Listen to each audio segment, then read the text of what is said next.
இந்த 3 முருங்கைக்காயை வச்சு ஒரு சம்மந்தி ரெசிபி இன்னைக்கு செய்யலாம். ரொம்ப டேஸ்டாக இருக்கும். கண்டிப்பாக உங்கள் வீட்டில் ட்ரை பண்ணி பாருங்கள். முருங்கைக்காயை நல்லா க்ளீன் பண்ணி சின்ன துண்டுகளாக கட் பண்ணி கொஞ்சமாக தண்ணி கொஞ்சமாக உப்பு வச்சு ஒரு விசில் வேக வச்சு எடுத்துக்குங்க. ஒரு விசில் வேக வச்சு எடுத்தாலே இந்த மாதிரி முருங்கைக்காய் நல்லா வெந்து வந்துடும்.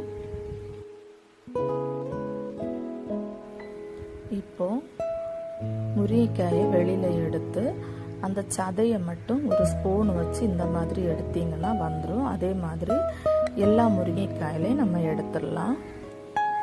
அந்த முருங்கைக்காய் வேக வச்ச தண்ணியை வேஸ்ட் பண்ண வேண்டாம். அதில் கொஞ்சம் பெப்பரும் கொஞ்சம் மஞ்சத்தூள் போட்டு சூப் மாதிரி குடிச்சிருங்க. இப்போ ஒரு கடாய் அடுப்பில் வச்சு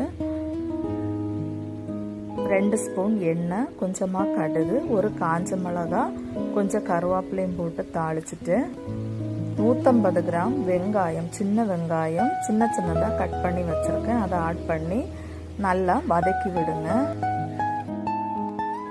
வெங்காயம் கொஞ்சம் நல்லா வதங்கி வந்ததுக்கப்புறம் இதுக்கு தேவையான அளவு கொஞ்சம் உப்பு போட்டு மறுபடியும் வதக்கி விடலாம். ஏற்கனவே எடுத்து வச்சிருக்கிற முருங்கைக்காயை ஆட் பண்ணி 1 நிமிஷம் மீடியம் ஃப்ளேமில் வச்சு மூடி வச்சு வேக வைங்க. மிக்ஸி ஜாரில் 2 கைப்பிடி அளவு தேங்காய் எடுத்திருக்கேன், கொஞ்சம் கருவேப்பிலை, 1 ஸ்பூன் ஜீரகம், 1 ஸ்பூன் மிளகாய்த்தூள், காரத்துக்கு ஏற்ப மிளகாய்த்தூள் அட்ஜஸ்ட் பண்ணிக்கோங்க, 1/4 டீஸ்பூன் மஞ்சள் தூள், 1 பல் பூண்டு போட்டு நல்லா கொரகொரப்பாக அரைச்சி எடுத்துக்கோங்க.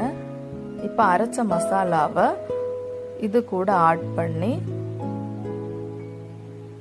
நல்லா வதக்கி எடுத்துருங்க.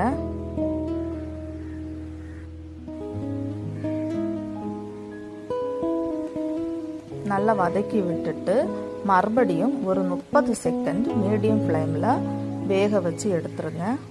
30 செகண்ட் போதும். இப்போ ரெடி ஆயிடுச்சு. ரொம்ப சூப்பராக இந்த சம்மந்தி ரெடி ஆயிடுச்சு. இந்த சம்மந்தி உண்மையிலே சொல்கிறேன், பிள்ளைங்களுக்கு முருங்கைக்காய்னு தெரியாது, அவ்வளோ டேஸ்டாக இருக்கும். கண்டிப்பாக ட்ரை பண்ணி குழந்தைங்களுக்கு கொடுங்க. சாதம் கூட இந்த முருங்கைக்காயை வச்சு சாப்பிட்டா ரொம்ப சூப்பராக இருக்கும். கண்டிப்பாக ட்ரை பண்ணுங்கள்.